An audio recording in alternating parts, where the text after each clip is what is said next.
Did Ben just contribute to the capsize of his own yacht? I don't mean like collectively as part of a group of sailors. I mean, did he specifically have a major role in the capsizing and turtling of this yacht? Well, it certainly looks that way, but there are a lot of really messed up factors involved in the complete disaster that INEOS had today. So let's be clear, this is significant because it's the first time this type of yacht, albeit not an AC-75, but this configuration of yacht has gone full turtle. But they do have masthead floats and weighted wings, which should be able to do most of the work in bringing the boat back upright and preventing a turtle. However, that's not the case with what happened to INEOS today, and they had a full capsize inversion. Fortunately, everyone is safe, no one's harmed, we haven't had any reports of any injuries, but the circumstances leading up to this capsize and why it was so disastrous for the boat make just for really interesting analysis. So first up, what made this capsize so different from previous capsizes? We've seen a few in this cup cycle already. I think pretty much every team which has been on the water has capsized. Emirates Team New Zealand a few times, and apart from when Emirates Team New Zealand crushed the bow, most of the capsizes have been relatively non-events. Basically, they've righted the boat and got back on with sailing pretty quickly. So what was different from this capsize? INEOS actually capsized just over a week ago on the 28th of Jan, and it was actually a pretty nice recovery, and they did go back in. It was near the end of the day, just check the systems over, but looked pretty plain. So what happened in this case which caused all the issues? First of all, we know from the description of the event from the Recon team and from Ben himself that the capsize happened in the first place because he had a systems failure, which meant they couldn't adjust the mainsail trim and the foils. So here they are. This is them recovering the boat after the first capsize today. The first thing you'll notice is this foil that's out the water is in its raised position. Now, every other team, when they are righting their boat, they revert to this position where both foils are down. So this is American magic, and what you want to do when you're righting boats, you want to put both foils in the down position, which gives you maximum stability for when the boat pops back upright.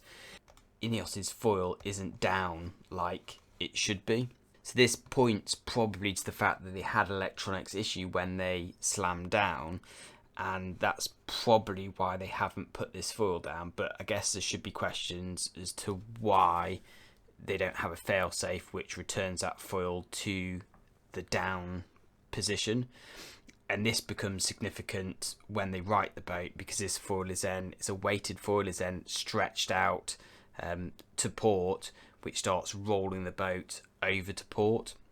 As we look at them righting, they've got one person on the bow, two people in here, one hanging onto the transom who is Ben Ainsley himself, and we'll get onto exactly what's going on there. But a really unorthodox righting of a boat, especially compared to their previous attempt.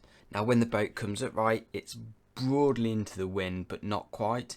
And you'll notice the mainsail is all the way over to the starboard side, but the bow is slightly off the wind to port.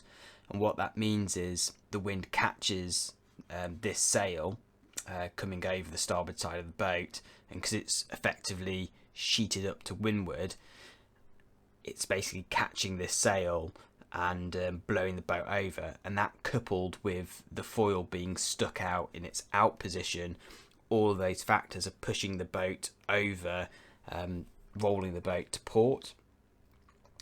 Now, the people on the boat are waving furiously for the towboat to pull them up, to pull the bow up into the wind, but you can see the boat is already rolling over.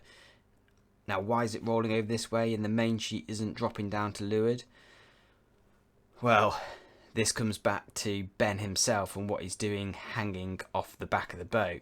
Having someone hanging off the back of the boat during capsize recovery certainly isn't standard procedure, and we can see that from the previous time that INEOS capsize, everyone's in the cockpits and they write it nicely.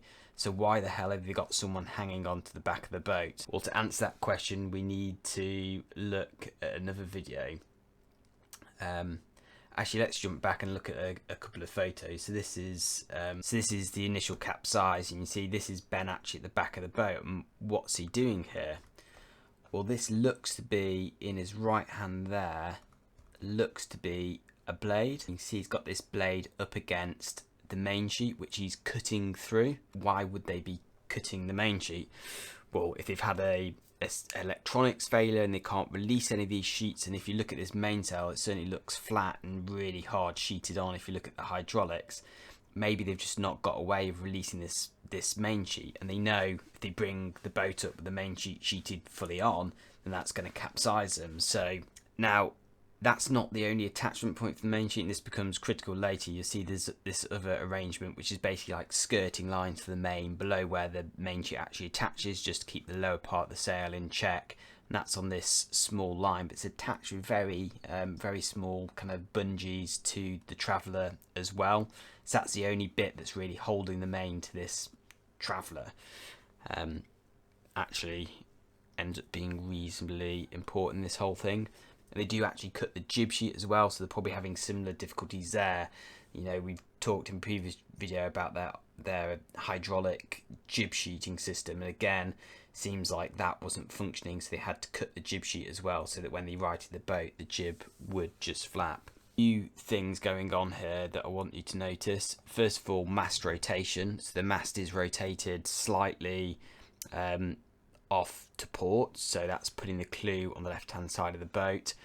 And critically, INEOS, they have these arms, mast rotation arms, on their mainsail, which could be used to link it to the travelling movement, but they've not. At the moment, they're in a testing where they've just got these hydraulic rams straight to the front of the mast, which suggests if, like the other hydraulic rams, weren't functioning because the electronic control system had gone down, then maybe they couldn't change this mast rotation. This mast rotation is holding the sail. Now you'll see from this, Ben is holding on to this rope here. What does this rope done? Well, at previous video we looked at the INEOS traveller system, and this rope that Ben has got in his left hand is the main sheet traveller. It's actually the take-up system on the starboard side, so he's got hold of that in his left hand. And I think the reason he's here holding on to this is probably for two reasons. So first of all, because their hydraulics aren't working, or the control systems aren't working, they can't pull this mainsail up into the middle of the boat. So Ben isn't able to get underneath the sail to get into the cockpit. That's maybe one reason. Another reason is because they can't trim the traveller. Maybe they've put Ben on this aft corner to hold on to that traveller and kind of manually trim it as they bring the boat upright. Now you would kind of want this mainsail to be down in the water, so that as the wind gets underneath it, it kind of blows the rig upright a little bit like a windsurfing water start. If we look at the next video, which is the actual righting of the boat, we'll get the full story as to what's going on here. So yeah, again, note that this port foil arm is in the raised position, so that's going to want to roll the boat over to port as soon as it comes upright. Towboat starts to pull the boat to windward.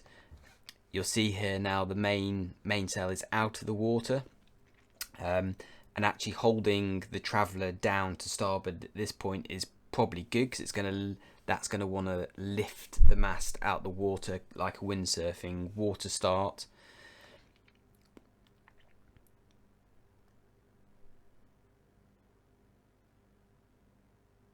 Again, the boat comes upright, and instantly there are a few problems.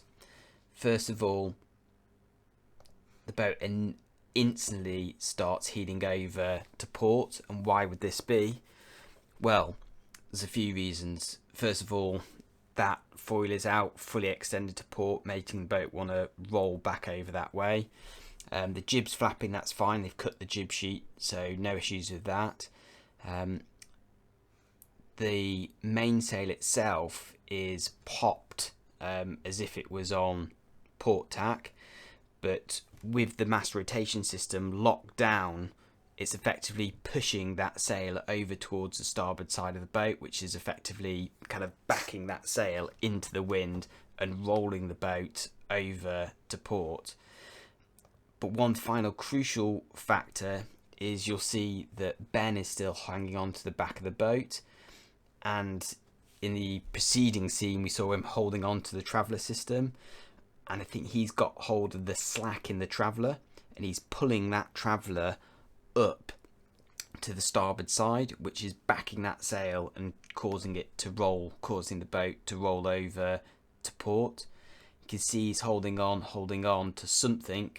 Again, I think it's the traveller he's actually got hold of, and that's pulling this sail up to the starboard side. He eventually lets go, and as he lets go, you can see the traveller drops down. So just watch that again, watch him, he lets go, and then the slack is allowed back into the traveller system. But by this point, it's almost too late, the boat's already heeled over. It's heeling, that's Ben in the water. We cut back to the boat, and they're waving frantically for the chase boat to go round to the right, but it's carrying on heeling. Now, here, I think this is Giles. He tries to pull the sail towards him, so pull the sail over to then get wind underneath this this port side of the sail to push the boat back upright, but it's kind of too little too late. Also, I think the traveller system has kind of reached the end of the slack that Ben has now let go of. And critically, although they cut the main sheet, they didn't cut that main skirting system. So that is still holding on to the traveller. So Giles, although he's pulling the main frantically over towards him, it's still effectively connected at the bottom. He didn't cut through that line. Obviously, the jib's completely free, just flapping. You can see that other foil is in the down position, but this boat just goes right over, capsizing. So this mass rotation is still rotated over towards the starboard side of the boat. The traveller's dropped down as far as it can, but it's only on the centre line. They should have really cut this kind of skirting line to the main sheet as well. And I'm not sure why someone's gone in the hatch at this point, but this is just seems crazy dangerous. That someone's gone in the hatch when maybe the boat had been righted, but if we look, the hatch is on,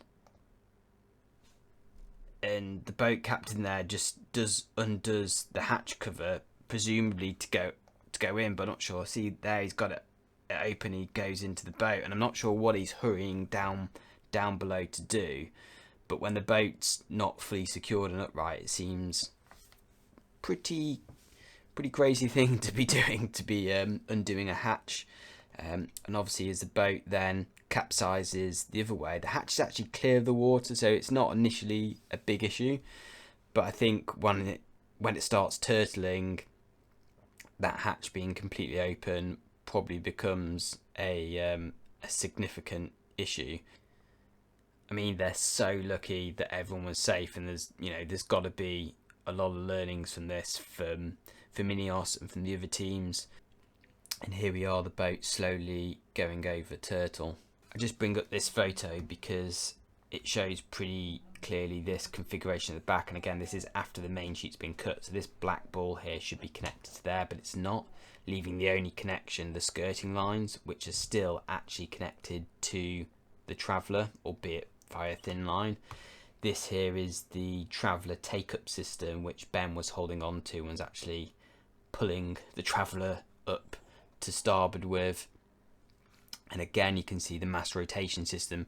Presumably these rams were locked off when the electronics failed after the initial crash, so they couldn't change this mass rotation system. But obviously, if you've got a traveller which is either over to starboard or centre, and you've got the mast rotated that way, then obviously it's quite a powerful powerful situation to kind of back that mainsail and help tip the boat over. And that's a battery that set on fire. So talking about ongoing from this damage, well, eventually the way they righted the boat after the second capsize was to cut the mainsail completely. So you can see here they cut at this point below, and then they cut all the way down the mast tracks, and then rolled up the mainsail. So these mainsails are just basically completely trashed to mainsail skins. All the electronics on the boat smashed up. And it's a massive shame because INEOS actually, January had their best month in terms of time on the water. They really struggled with this test platform and the technology to get it up and running in the in the last quarter of last year. But it felt like they turned the corner in 2023, getting a decent amount. I think the second highest amount of time on the water out of all the teams in January. And then this happened, so really unfortunate timing and unfortunate circumstances. Obviously the configuration in which they capsized when they lost control of the electronics kind of led to all the follow-on issues, but a substantial amount of damage in several areas to the boat. Thankfully, no one hurt. But yeah, really interesting. So let me know your thoughts on this.